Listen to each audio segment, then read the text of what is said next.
अजित पवारांची जनसन्मान यात्रा आज बारामतीमध्ये पोहोचली आहे। सभेसाठी मिशन कंपाऊंड ग्राउंडवरती मंडप उभारण्यात आलाय आणि या सभेच्या तयारीचा आढावा अजित पवारांचे पुत्र जय पवार यांनी घेतला। यावेळी जय पवारांनी एक मोठं वक्तव्य केलं। अजितदादांना मुख्यमंत्री बनवायची इच्छा आहे, ही सर्वांचीच इच्छा आहे असं जय पवार म्हणाले। तर स्वतःच्या उमेदवारीबाबत सुद्धा जय पवारांनी प्रतिक्रिया दिली।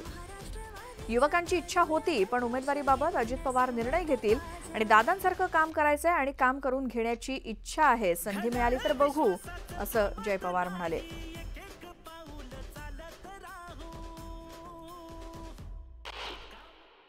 यंदा मुख्यमंत्री अशी बॅनर लागले, कार्यकर्त्यांकडून सातत्यानं दादांनी मुख्यमंत्री व्हावं भावना व्यक्त केली जाते। तुम्हाला काय वाटतं? चांगलंच वाटतं, आपल्याला सगळ्यांना दादांना मुख्यमंत्री बनवायचं आहे, तर ही इच्छा सगळ्यांचीच आहे आधीपासून।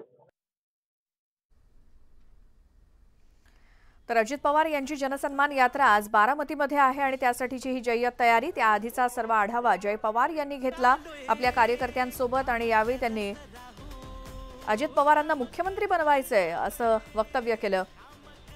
त्यासोबत संधी मिळाली तर आपल्यालाही त्यांच्यासारखं काम करायचंय असं वक्तव्य बारामतीमध्ये जय पवार यांचं।